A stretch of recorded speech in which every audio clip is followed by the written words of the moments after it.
Salam damai sejahtera teman-teman sahabatku sekalian dimanapun kita berada. Mari kita jaga sama-sama toleransi umat beragama di Indonesia.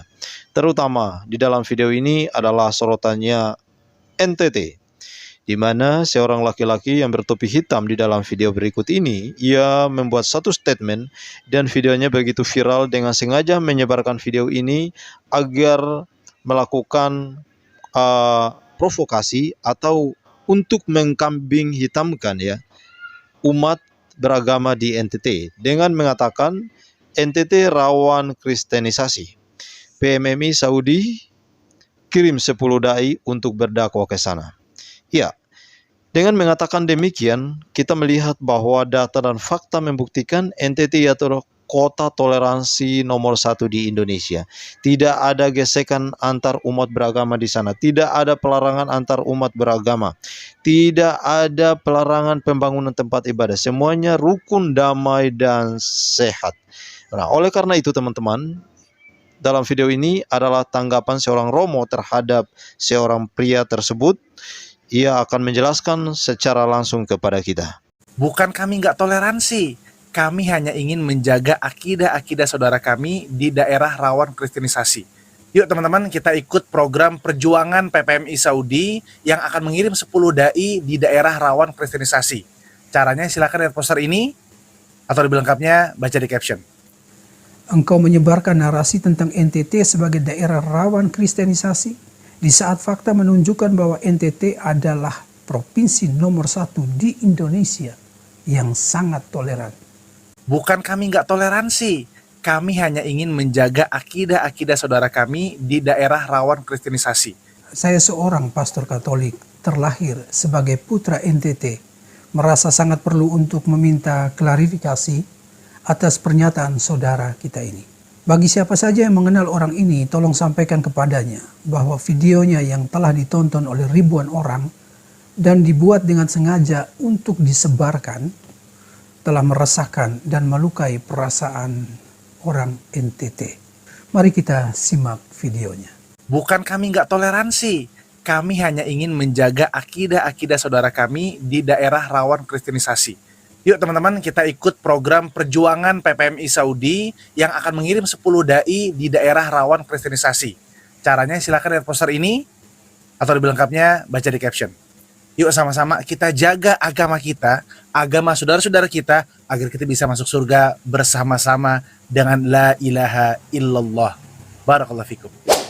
Kita sudah lihat judul video itu, NTT rawan kristenisasi, PPMI Saudi mengirim 10 dai. Saya coba mencari singkatan dari PPMI, tetapi ternyata ada banyak sekali lembaga dan organisasi dengan nama ini. Namun jika dihubungkan dengan pesan yang disampaikan bahwa PPMI Saudi akan mengirim 10 dai ke daerah rawan kristenisasi yaitu NTT, maka besar kemungkinan diduga organisasi ini adalah Persatuan Pelajar dan Mahasiswa di Arab Saudi. Bagi saya pesan ini adalah bibit intoleransi yang memecah belah harmoni di NTT. Mari kita periksa kebenaran dari pernyataan orang ini. Bukan kami tak toleransi, tetapi kami hanya menjaga akidah-akidah di daerah rawan kristenisasi. Saudara, sebagai anak bangsa ini, saya merasa Anda terlalu mendramatisir situasi di NTT. Engkau menyebarkan narasi tentang NTT sebagai daerah rawan kristenisasi, di saat fakta menunjukkan bahwa NTT adalah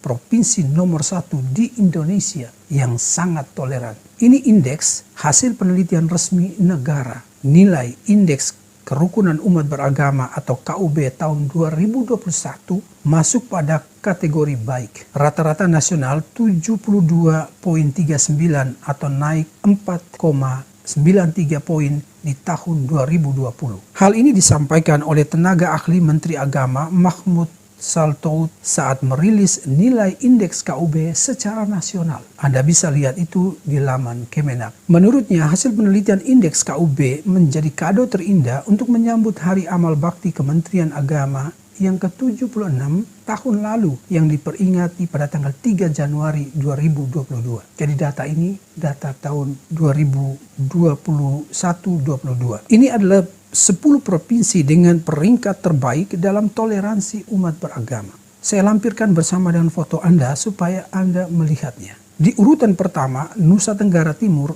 dengan poin 81,07. Urutan kedua Papua dengan poin 80,20. Di urutan ketiga Sulawesi Utara dengan poin 78,35. Di urutan keempat ada Papua Barat dengan poin 78,63. Di urutan kelima ada Bali dengan poin 77,95. Di peringkat keenam ada Kalimantan Barat dengan poin 77,61. Di peringkat ketujuh ada Maluku dengan poin 76,30. Di peringkat ke-8 ada Kalimantan Tengah dengan poin 76,20. Di peringkat ke-9 ada Kepulauan Riau dengan poin 76,20. Di peringkat ke-10 ada DI Yogyakarta dengan poin 76,03. Saudara, data mana yang Anda pakai sehingga sedemikian yakinnya Anda membuat video itu lalu menyebarkan kepada publik? Apa Anda sedang berkampanye menolak hasil resmi dari penelitian badan negara itu dan kemudian memakai rumus dan caramu untuk memposisikan Provinsi NTT sebagai daerah rawan kristenisasi? Maka wajar jika masyarakat NTT marah dan kecewa atas pernyataanmu. Tetapi lebih dari itu, sebagai anak bangsa, saya sangat prihatin dengan narasimu. Anda telah dengan sengaja mengirim bibit intoleransi ke NTT. Narasi Anda yang tanpa lokus juga tempus kejadian, Anda hanya mengatakan Kepulauan Maumere, Kabupaten Sika. Kepulauan yang mana yang dimaksudkan di Maumere? Anda lihat ini. Ini adalah salah satu kota yang menjadi model toleransi, namanya Bajawa. Di jantung kota kecil yang damai ini, berdiri 3 bangunan rumah ibadat yang berdampingan seperti 3 batu tungku. Dari kota ini saya belajar tentang damai dan indahnya perbedaan. Masjid ini mula-mula adalah sebuah musola kecil milik kepolisian. Lalu karena umat muslim makin banyak, terutama saudara-saudara dari Padang yang menguasai perdagangan di bagian tekstil atau pakaian di kota ini, maka diperlebar menjadi masjid kecil.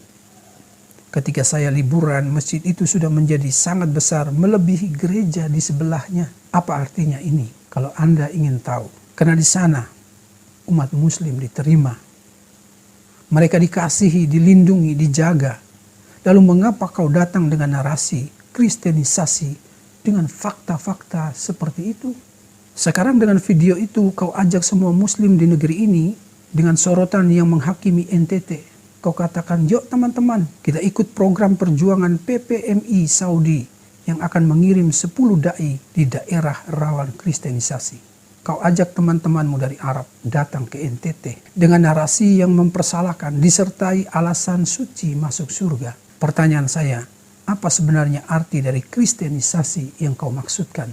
Bukankah secara data jelas NTT itu mayoritas agama Katolik dan Protestan yang menyayangi umat muslim? Supaya Anda tahu bahwa di NTT sangat jarang orang persoalkan tentang agama. Dari sisi data, dari tahun ke tahun, jumlah umat muslim terus bertambah. Salah satu contoh saya tunjukkan pada Anda bagaimana pastor Katolik terlibat dalam pembangunan masjid.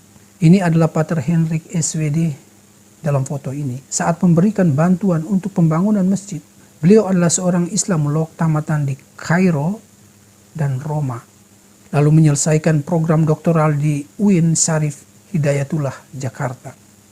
Agama bukan tembok yang membatasi penganutnya dalam membangun kerjasama. Agama adalah jembatan menuju perdamaian dan kerjasama demi kesejahteraan bangsa ini. Itu pesan saudara saya Pater Hendrik, Imam Katolik, saat memberikan bantuan dari pihak Gereja Katolik. Sekali lagi, Anda melukai toleransi di NTT. Kalau Anda merujuk pada Maumere, Anda tahu bahwa ada perguruan tinggi Islam berdiri di sana. Bukan hanya itu, jika bicara toleransi, tidak pernah terdengar ada yang berdemo saat pembangunan masjid yang makin banyak ada di Maumere Sika. Apa arti kristenisasi dengan fakta seperti itu? Anda telah melukai toleransi di NTT dengan mengajak semua orang melihat caption yang Anda bagikan ini. Isi caption itu adalah sebuah penghakiman terbuka pada Provinsi NTT. Dan saudara katakan, kita jaga agama kita. agama saudara-saudara kita agar kita bisa masuk surga bersama-sama. Saudaraku terkasih, jagalah agamamu tetapi jangan kau sakiti kebaikan orang NTT dengan narasi tentang surgamu. Jagalah agamamu tetapi jangan kau hakimi kebaikan orang Maumere Sika dengan penghakimanmu. Dengan 10 dai dari Arab, kau berharap agar bisa datang mengeluarkan saudara-saudaramu dari daerah yang kau katakan rawan, agar bisa masuk surga setelah mati bersama-sama dengan kalimat sucimu itu keyakinanmu. Dan pasti saya menghargai imanmu. Tetapi justifikasi dengan istilah rawan kristenisasi untuk NTT adalah sebuah kejahatan verbal yang melukai hati orang NTT, yang keluar sebagai alasan dakwah yang kau labeli dengan warna surgamu, disertai dengan nomor rekening untuk donasi dakwah di daerah rawan kristenisasi. Saya ingat kata-kata Gus Dur, hidup-hidupkanlah agamamu, tetapi jangan kau cari penghidupan dengan menjual agamamu. Semoga tidak seperti itu, saudaraku. Saudara terkasih, satu yang perlu saudara catat sebagai sebuah fakta yang menarik untuk diperbandingkan dan patut kita perdebatkan. NTT secara data menunjukkan bahwa mayoritas penduduknya beragama Protestan dan Katolik. Tetapi kau tidak akan menemukan bahwa orang NTT menutup sebagian jalan yang adalah fasilitas publik dengan berdiri di tengah jalan memegang kotak dengan tulisan mohon bantuan untuk pembangunan rumah ibadat bertahun-tahun. Coba kau jelaskan fenomena ini sebagai seorang warga negara Republik Indonesia. Karena fenomena ini mungkin hanya terjadi di Indonesia karena sifatnya permanen dan itu di luar NTT. Saudaraku, Maumere secara khusus yang menjadi tujuan dakwahmu adalah tempat saya belajar menimba ilmu menjadi seorang imam Katolik. Sekaligus tempat saya belajar tentang toleransi beragama. Keragaman budaya, bahasa, dan agama di sana tidak menjadi bahan utama dalam percakapan publik. Masyarakat lebih sibuk bekerja menjalin persaudaraan demi kemajuan untuk mengejar ketertinggalan di banyak sektor. Agama menjadi daya dorong atau spiritualitas yang mengikat satukan perbedaan itu. Mengapa kau menambah beban dengan penghakimanmu? Mendengar narasimu, rasanya saya ingin menumpahkan semua pengalaman pastoral sebagai imam Katolik yang sekarang bertugas di luar NTT, di mana saya mengalami bagaimana susahnya membangun gereja dan kapela, ditekan dengan narasi yang sama sepertimu, kristenisasi. Sementara ketika diminta untuk menunjukkan data dan fakta kristenisasi, jawaban selalu kabur. Ketika saya bertugas di Jambi, tepatnya di Gereja Katolik Muara Bungo, saya pernah merayakan Ekaristi di tengah kebun sawit, seperti sembunyi-sembunyi dengan atap terpal. Mereka mengatakan bahwa mereka sengaja pilih tempat itu supaya aman, karena pernah terjadi peristiwa bakar-membakar, dan banyak umat yang melarikan diri semenjak peristiwa itu. Kejadian rincinya bisa Anda cek di Gereja Katolik Muara Bungo, Jambi. Ini fakta yang punya lokus dan tempus, bukan narasi disertai dompet donasi. Ini fakta bahwa ada ketimpangan dan kekuatan di luar hukum negara, sebuah kelompok tanpa wajah yang berdalih atas nama agama. Suatu saat ketika bertugas di Palembang, tepatnya di Kecamatan Sungai Lilin, Kabupaten Musi Banyu Asin, sepasang suami istri datang sore-sore dengan anaknya. Mereka datang dengan maksud untuk dibaptis menjadi Katolik. Si suami dulunya Katolik, berasal dari Parepare, kemudian memilih menjadi Muslim. Mereka berdua ingin menjadi Katolik atas permintaan istrinya. Waktu saya bertanya apa motivasinya, dia dengan singkat menjawab bahwa menurut suaminya di Katolik itu monogami. Itulah alasan satu-satunya. Lalu saya bilang kalau masuk Katolik hanya karena alasan itu, maka saya masih ragu-ragu untuk menerima. Kita perlu bicarakan lagi. Lalu seminggu kemudian mereka datang lagi dengan alasan bahwa kami mau menjadi Katolik untuk mengikuti Yesus. Oke, saya terima alasan itu. Tetapi kalian harus mengikuti pelajaran secara rutin selama 1 tahun penuh. Dan selama 1 tahun kamu adalah calon umat Katolik. Sebulan berjalan baik. Bulan kedua mulai bolong-bolong kehadirannya. Bulan ketiga mereka menyerah dan mengatakan, kami mundur Romo.